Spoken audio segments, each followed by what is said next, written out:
Meus irmãos, com alegria vos saúdo com a paz do Senhor. Amém, glória a Deus.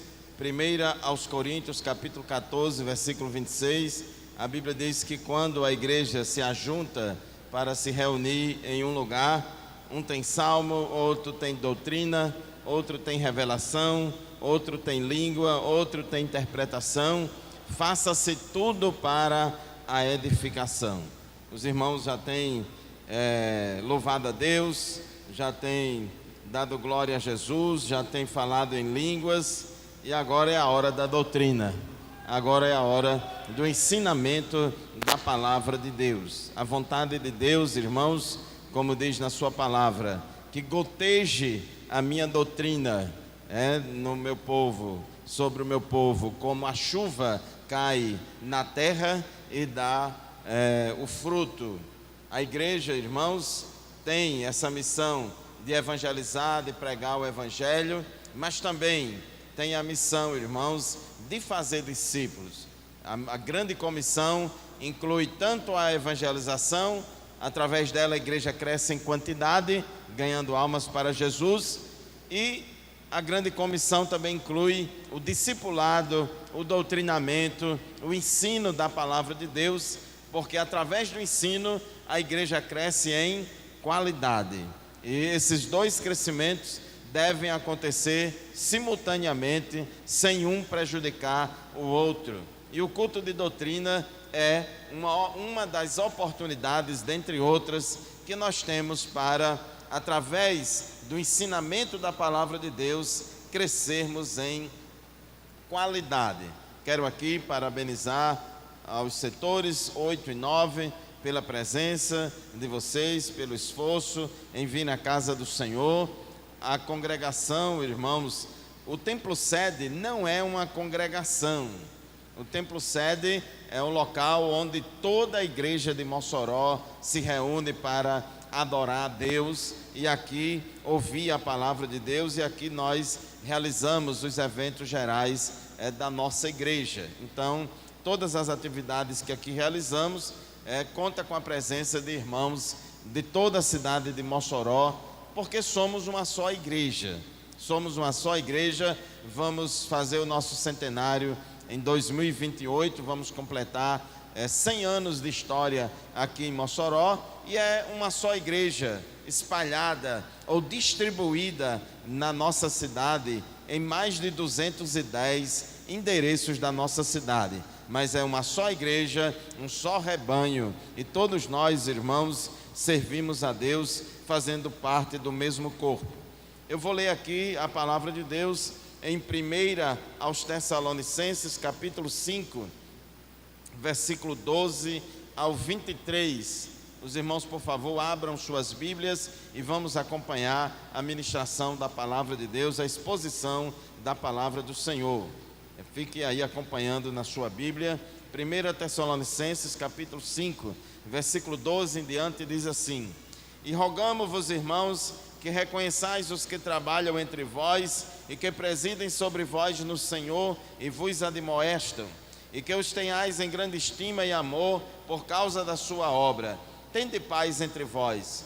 Rogamo-vos também, irmãos, que admoesteis os desordeiros, consoleis os de pouco ânimo, sustenteis os fracos e sejais pacientes para com todos. Vede que ninguém dê ao trem mal por mal, mas segui sempre o bem, tanto uns para com os outros, como para com todos. Regozijai-vos sempre, orai sem cessar, em tudo dai graças, porque esta é a vontade de Deus em Cristo Jesus para convosco. Não extingais o Espírito, não desprezeis as profecias, examinai tudo, retende o bem, abstendo-vos de toda aparência do mal. E o mesmo Deus de paz vos santifique em tudo, e todo o vosso espírito e alma e corpo sejam plenamente conservados, irrepreensíveis para a vinda de nosso Senhor Jesus Cristo. Fiel é o que vos chama, o qual também o fará. Irmãos, orai por nós. Glórias ao nome de Jesus. Todos nós, irmãos, precisamos de oração. Se apóstolo Paulo precisou de oração e pediu oração, eu e você também precisa de oração. Nós precisamos, oremos uns pelos outros. Meus irmãos, a primeira carta de Paulo aos Tessalonicenses foi um dos primeiros livros do Novo Testamento a ser escrito. 1 Tessalonicenses e Gálatas são os dois livros que foram escritos logo no início, os dois primeiros livros a serem escritos no Novo Testamento.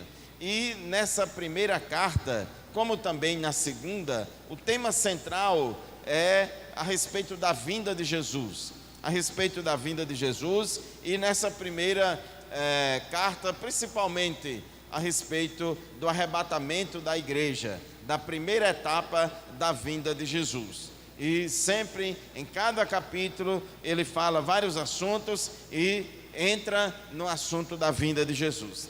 E nessa parte final que nós lemos, a partir do capítulo 5, versículo 12, ele termina a sua epístola falando a respeito de diversos preceitos, mandamentos, instruções e orientações doutrinárias para a igreja de Tessalônica. Ele dá uma pincelada em vários assuntos, e era costume de Paulo, no final das suas cartas, ele fazer esse tipo de abordagem.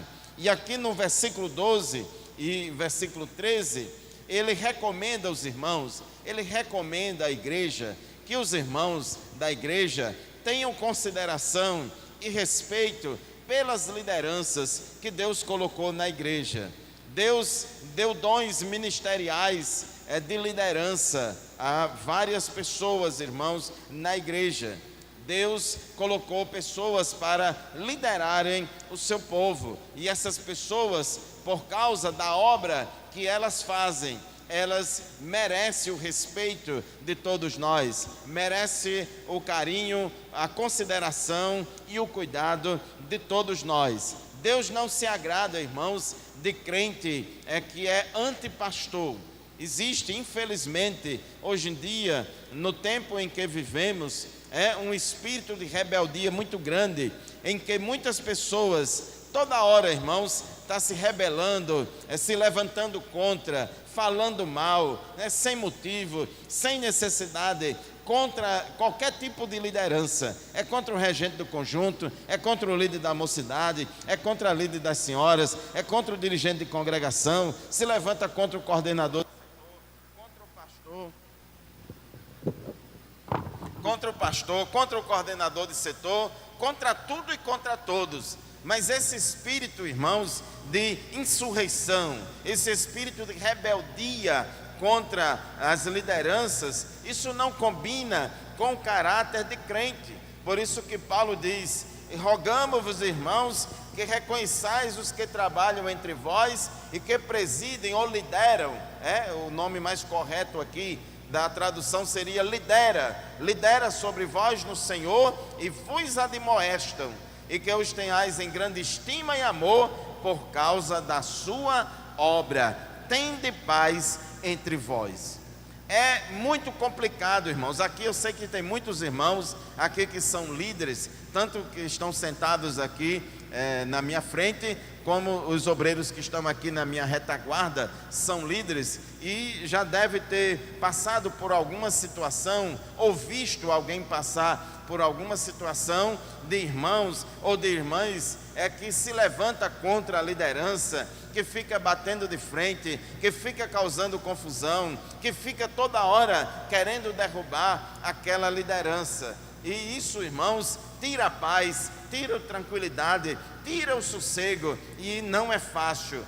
Aqueles que lideram na obra do Senhor passa por esse tipo de provação, de dificuldade e de luta. E nós vemos, irmãos, que ninguém que se levanta contra a liderança da casa de Deus, ninguém que se levanta contra a liderança da casa do Senhor, sem motivo, sem ter respaldo na palavra de Deus, fica de pé. Mais cedo ou mais tarde cai, e não permanece na congregação dos justos. Porque Deus, irmãos, Ele tem ojeriza contra a rebeldia, quando ele vê uma pessoa rebelde e metida, se lembra logo do diabo.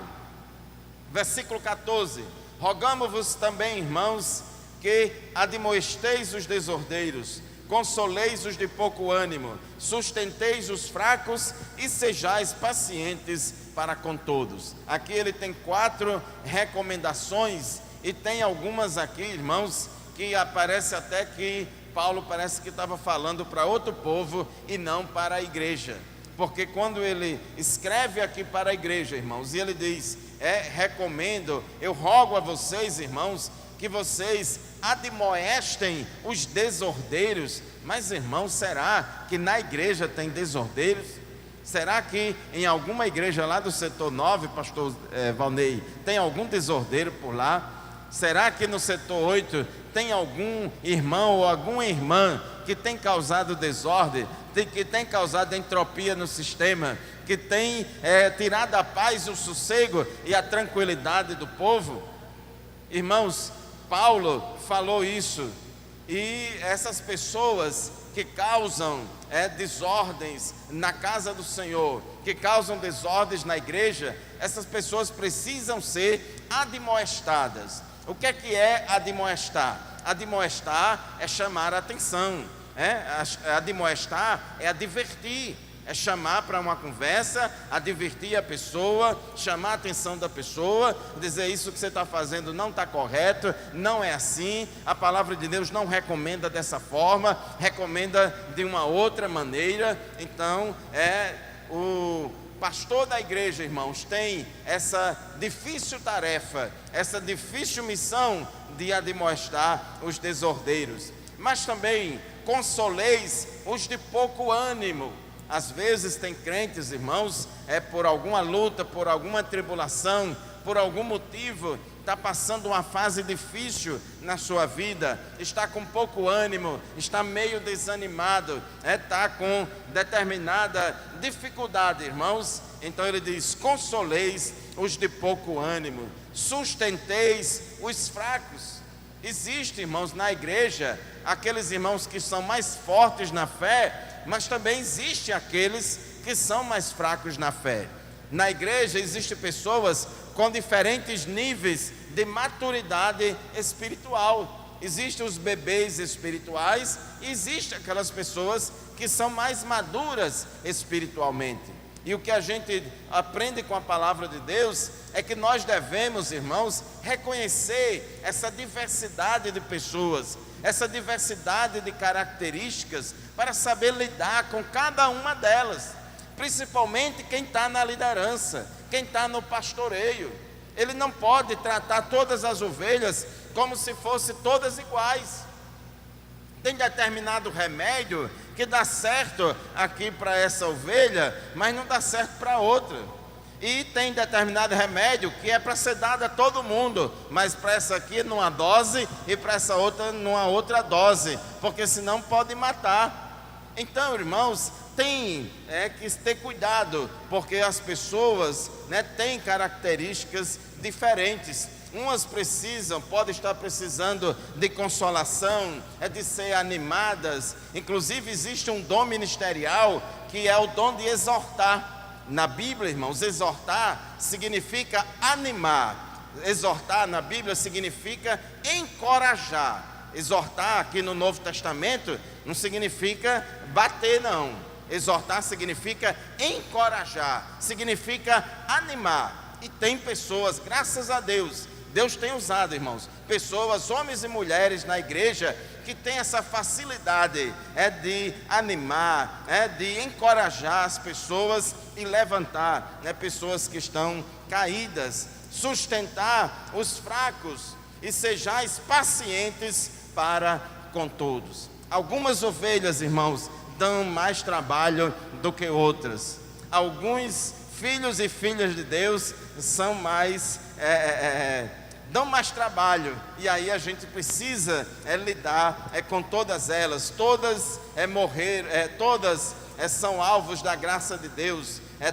Jesus morreu por todas elas. E precisamos entender, né, que na igreja tem essas pessoas diferentes, cada um com um problema, cada um com a necessidade, e a gente vai aplicando a palavra de Deus a todas elas. Glórias ao nome de Jesus. Versículo 15: vede que ninguém dê ao trem mal por mal, mas segui sempre o bem, tanto uns para com os outros, como para com todos. Irmãos, o crente não pode adotar aquela máxima de olho por olho, dente por dente. Pode vir quente que eu estou fervendo. O crente não pode adotar, né, esse sentimento de vingança. Bateu, levou. Não é assim. Nós não aprendemos assim com Cristo. A Bíblia manda, irmãos, nos exorta dizendo: se o teu inimigo tiver fome, dá-lhe de comer.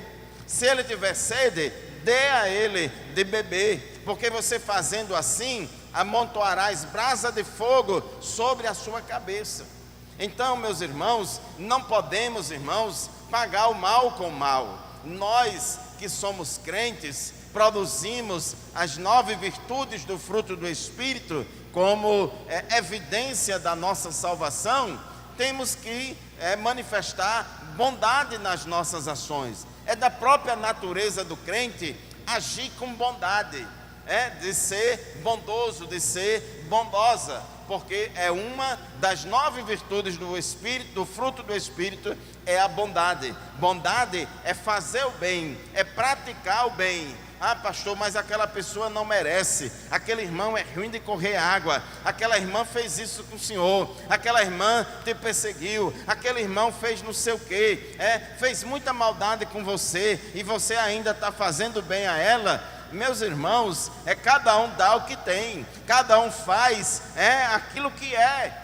Então nós, irmãos, como pessoas do bem, que servimos a Deus, praticamos a bondade. Então Paulo diz: ninguém dê ao trem mal por mal, mas segue sempre o bem, tanto uns para com os outros, como para com todos.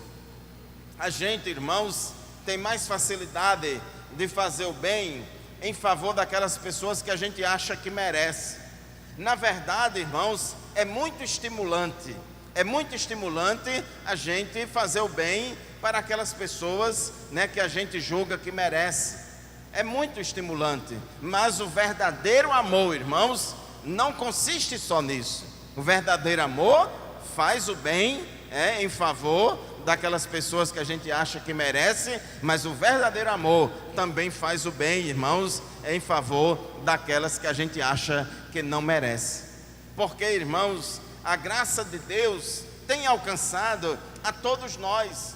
Ninguém é bom, como disse Jesus, ninguém há, na terra que seja bom só Deus. Todos nós temos as nossas falhas, todos nós temos as nossas deficiências, temos os nossos defeitos, e todos nós somos carentes da glória de Deus. Precisamos aprender o que significa graça, precisamos aprender o que significa misericórdia. Se a gente quer, irmãos, que Deus nos trate com misericórdia, se a gente quer que Deus nos perdoe, nós também, como filhos de Deus, e estamos sendo moldados pelo caráter de Deus, devemos também, nas nossas ações, refletir o caráter de Deus na nossa vida, usar de misericórdia para com as pessoas, usar de bondade para com todos, e assim, irmãos, o nome do Senhor vai ser glorificado, e vamos dar testemunhos, irmãos, de que somos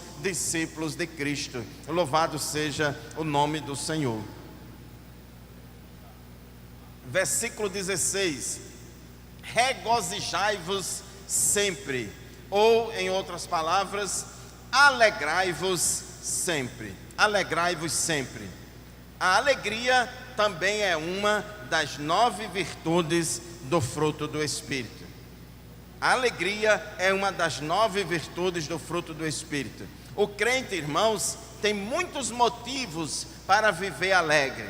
É verdade que passamos por provações, é verdade que passamos por tribulações neste mundo, é verdade, meus irmãos, é que podemos ficar triste em muitos momentos por uma coisa ou outra, por um motivo ou outro, mas, irmãos, a alegria na nossa vida deve ser perene. A alegria na nossa vida deve ser maior do que os problemas do dia a dia. Então Paulo diz: alegrai-vos sempre.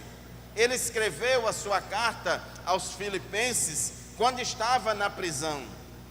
E Paulo na prisão, por causa do Evangelho, ele estava preso injustamente. E quando ele escreveu a carta aos Filipenses, em muitos versículos, em vários versículos, ele fala de alegria. Ele mesmo sendo preso, mesmo estando sofrendo na prisão, ele falava bastante de alegria. E ele falou para os irmãos de Filipos, Filipenses 4:4, ele disse: alegrai-vos sempre, alegrai-vos sempre, alegrai-vos no Senhor, outra vez vos digo, alegrai-vos. Então, irmãos, a nossa alegria é porque o nosso nome está escrito no livro da vida. A nossa maior alegria não é porque a cidade de Mossoró recebeu um bocado de cantor e cantora famosa nesses dias, a minha autoestima está lá em cima por isso. Jamais, isso nem afeta a minha autoestima nem nada. Mas a minha maior alegria, irmãos, é porque o meu nome está escrito no livro da vida. Porque eu não merecia. Deus podia muito bem pegar cada um de nós e colocar todo mundo no inferno,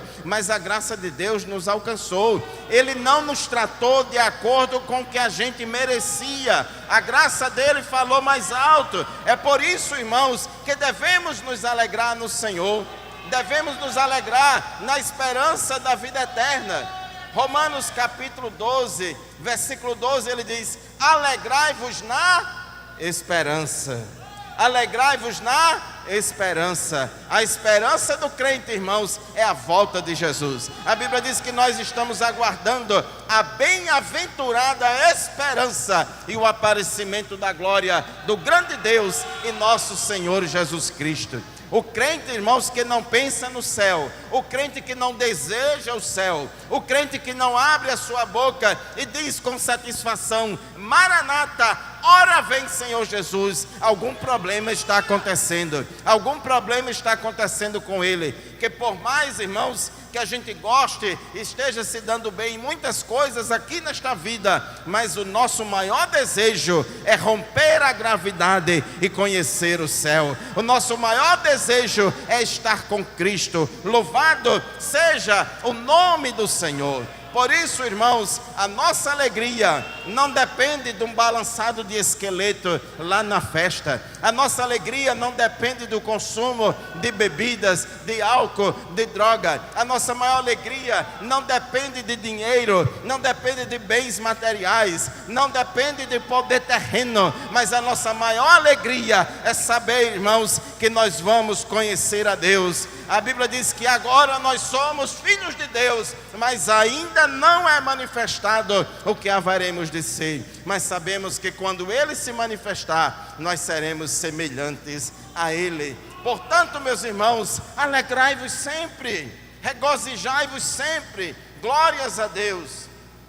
Versículo 17, orai sem cessar. Não pare de orar, continue orando.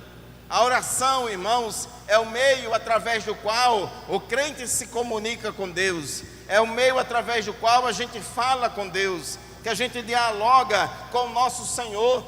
A Bíblia diz que antes a gente servia a deuses mudos, a ídolos mudos que não fala, que não ouve, que não tem vida. Mas agora não, agora a gente serve ao Deus vivo e verdadeiro, ao Deus que ouve as nossas orações, ao Deus, irmãos, que está atento, àquilo que a gente tem para falar com Ele. Lucas capítulo 18, versículo 1, Jesus contou ali aquela parábola do juiz iníquo, e ele falou ali daquela mulher que perseverou na oração. E quando escreve o evangelista em Lucas 18:1, diz, que Jesus falou esta parábola sobre o dever de orar sempre e nunca desfalecer. Quantos irmãos e quantas irmãs que estão presentes hoje aqui neste templo, se a gente desse esse microfone e oportunidade para perguntar: você já recebeu alguma bênção, alguma vitória pela qual você orou muitos anos, orou 5 anos, 3 anos, 10 anos, 30 anos? Muitos irmãos iam dar testemunho aqui. Irmãos, não podemos parar de orar. Não podemos desistir de orar, porque o Senhor, irmãos, é poderoso para nos dar a vitória. O mesmo Paulo que disse: alegrai-vos na esperança, ele disse: perseverai na oração. Continue orando, não deixe de orar. Mas o meu filho não quer saber do Evangelho, meu filho não quer saber de Jesus, meu filho não quer saber da igreja. Continue orando, continue apresentando diante de Deus. Mas eu já estou orando há muito tempo e a minha situação ainda não mudou. Não desfaleça nas orações, continue nos pés do Senhor, porque no tempo certo, irmãos, Deus vai dar a vitória. A vitória vem no tempo dele. Ele nem adianta e nem se atrasa, mas ele chega no tempo certo. Perseverar em oração é demonstração de confiança em Deus. Perseverar em oração é demonstração de fé no Senhor. Aleluia! Glórias ao nome de Jesus. Colossenses 4:2, Paulo diz: orando também juntamente por nós. Colossenses 4:2, perseverai em oração, velando nela com ação de graças. Perseverar em oração é isso, continuar orando, é não parar de orar, é não deixar de orar, velando nela com ação de graças. Na sua oração, seja grato também a Deus.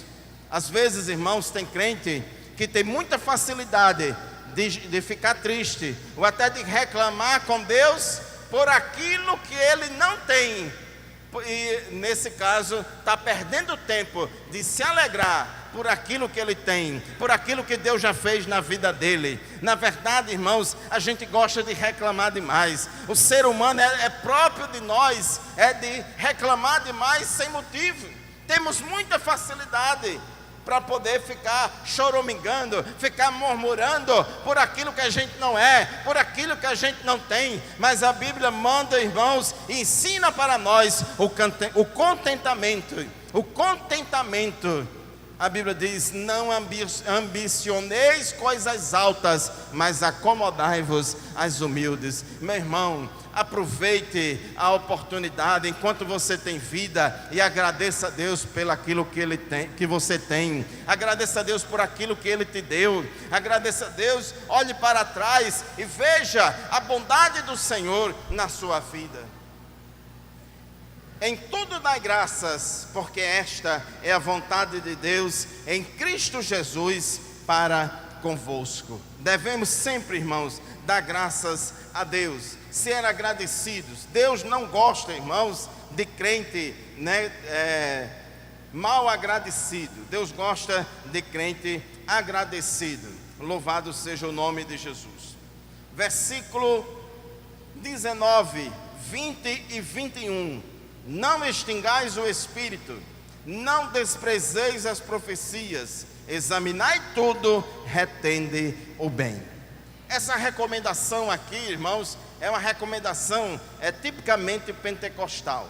E a recomendação de Paulo é que nós na igreja não podemos, irmãos, não podemos acabar a operação do Espírito Santo na nossa vida. Quando ele diz aqui, não extingais o Espírito, claro, irmãos, que não é ao pé da letra. O Espírito Santo é uma pessoa, ele é Deus, ele não vai ser extinto nunca, muito menos por nós. Mas o que ele está dizendo aqui é que a gente não jogue balde de água fria no fogo pentecostal e não apague o fogo pentecostal do meio da igreja. A gente precisa ter cuidado, irmãos, e não extinguir a operação do Espírito Santo na vida do povo de Deus. Então, a preocupação de Paulo é nesse sentido. Nós, irmãos, temos que ter cuidado. Nós somos uma igreja pentecostal, nós nascemos no fogo e nós devemos continuar no fogo. Nós não podemos perder de vista, irmãos, que somos um povo que dá lugar ao Espírito Santo de Deus. Não podemos, se você não quiser, irmãos, contribuir para que o fogo acenda, não contribua para que ele se apague. Infelizmente, algumas congregações, algumas famílias, algumas pessoas, se não tiver cuidado, irmãos, vai virar uma igreja pentecostal sem Pentecostes. É triste, irmãos, uma igreja pentecostal sem Pentecostes. É pentecostal no nome, mas não tem a manifestação do Espírito Santo no meio do povo. É pentecostal no nome, mas lá ninguém fala língua estranha. Se o irmão falar língua estranha, todo mundo fica olhando assustado assim, parece que viu coisa do outro mundo. Desacostumou, não buscou mais, não foi ensinado mais sobre isso e extinguiram, acabaram, apagaram o fogo pentecostal do meio do povo. E isso, irmãos, é um desafio muito grande para nós. Quem estuda a história da igreja sabe que os avivamentos que aconteceram na história, todos eles passam por um período, quando começa é um crescimento muito rápido, uma expansão muito grande, depois atinge um topo, a crista da onda, como se diz, e passa um tempo maior ou menor, dependendo de várias situações, mas a tendência é entrar em declínio.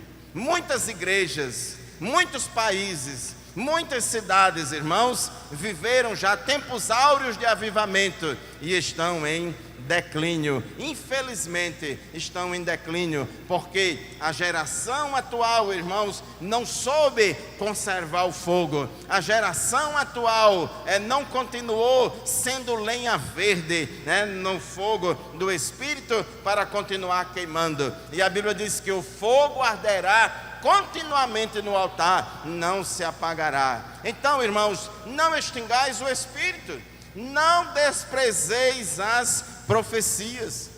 Nós cremos, irmãos, em profecia, somos pentecostais e cremos em profecia. Todos nós cremos em profecia, mas o fato é, irmãos, que está cada vez mais raro profecia verdadeira no meio da igreja.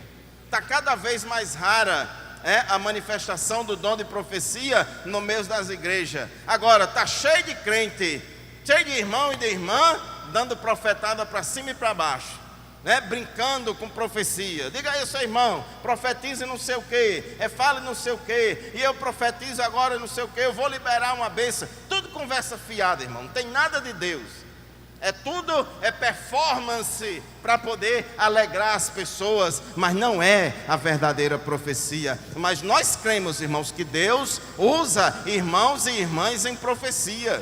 Nós cremos na manifestação desse dom espiritual e nós não podemos desprezar as profecias.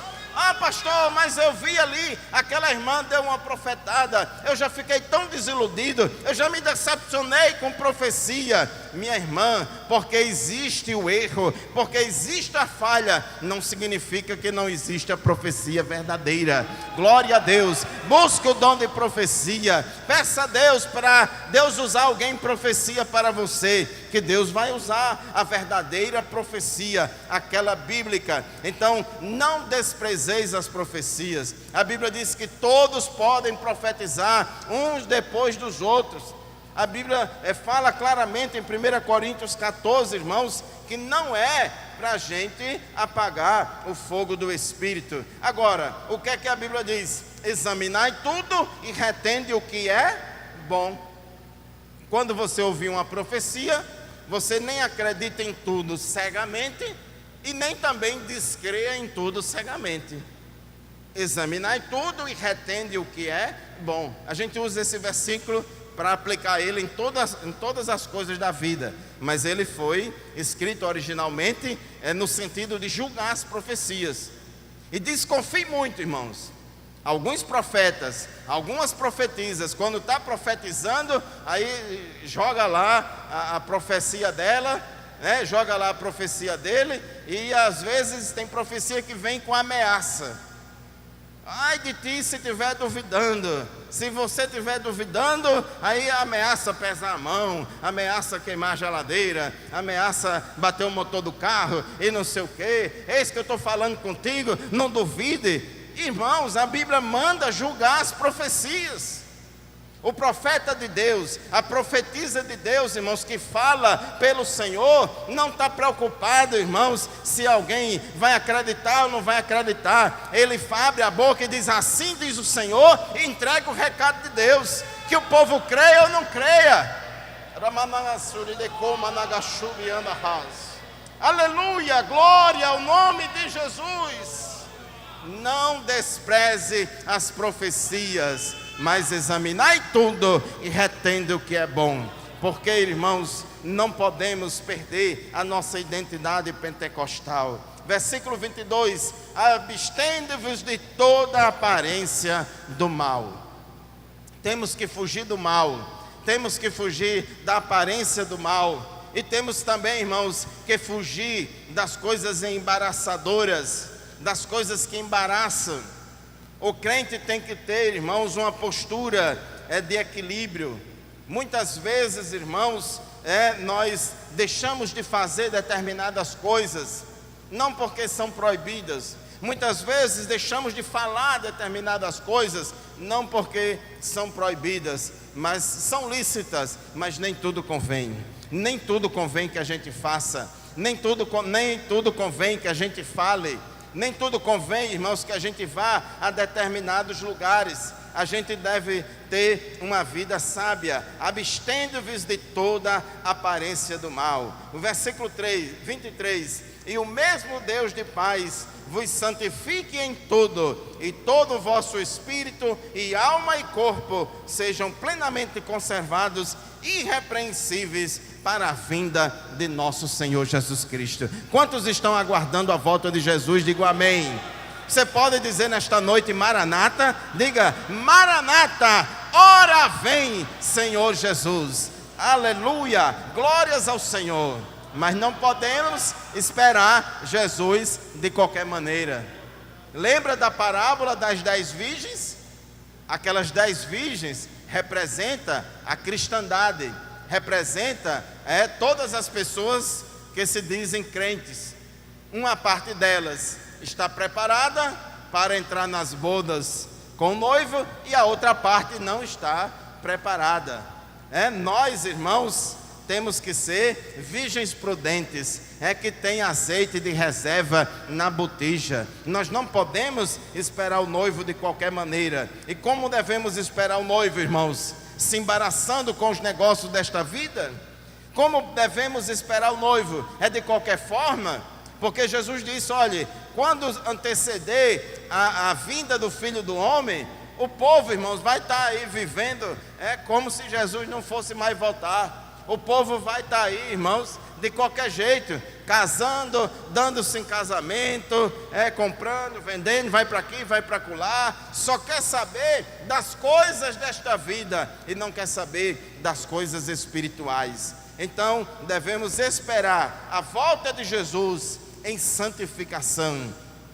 Sede santos em toda a vossa maneira de viver, como diz a palavra de Deus, plenamente conservados e irrepreensíveis para a vinda do Senhor. Ah, pastor, mas já mudou tanto, tanta igreja mudou, tanto pastor já liberou, tantos irmãos e tantas famílias já não são do mesmo jeito. Continue na sua posição, continue firme no propósito de ser santa, de ser santo, porque ninguém vai salvar ninguém. Quando Jesus vier arrebatar a sua igreja, irmãos, só vai subir quem for santo. Glórias ao nome de Jesus. Versículo 25, irmãos, orai por nós. Ore por mim, eu preciso das suas orações. Ore pelos pastores, todos eles precisam das suas orações. Ore pelas lideranças da igreja, todos eles precisam das orações. Temos, irmãos, um desafio muito grande, não é fácil.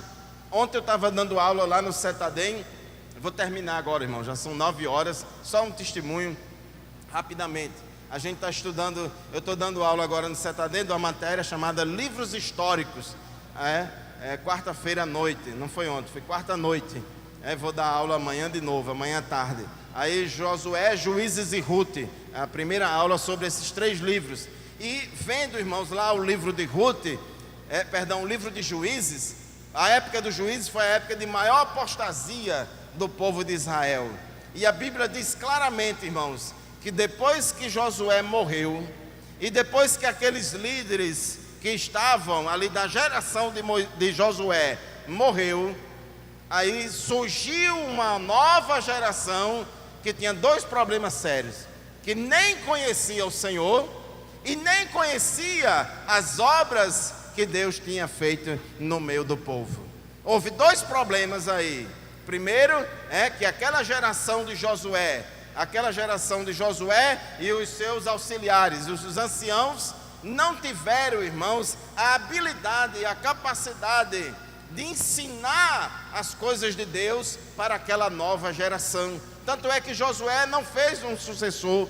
Eles falharam na educação cristã, falharam, irmãos, no ensinamento da palavra de Deus. Às vezes tem famílias, tem casais que até absorvem a doutrina, mas ensina totalmente diferente aos filhos, ensina totalmente diferente às filhas. É como se a doutrina para os filhos é uma e a doutrina para ele é outra. Não pode, irmãos. Então aquela geração que surgiu não conhecia o Senhor. Faltou, irmãos, um ensinamento, faltou a instrução que Deus tanto cobrou do povo para ensinar os seus filhos.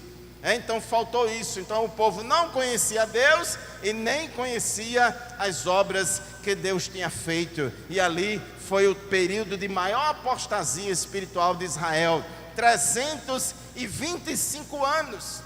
Então, meu querido irmão, minha querida irmã, vamos continuar falando do Senhor, vamos continuar fazendo a vontade de Deus. Não apague, não extingue a manifestação do Espírito Santo na nossa vida. Deus abençoe a todos, em nome de Jesus. Amém.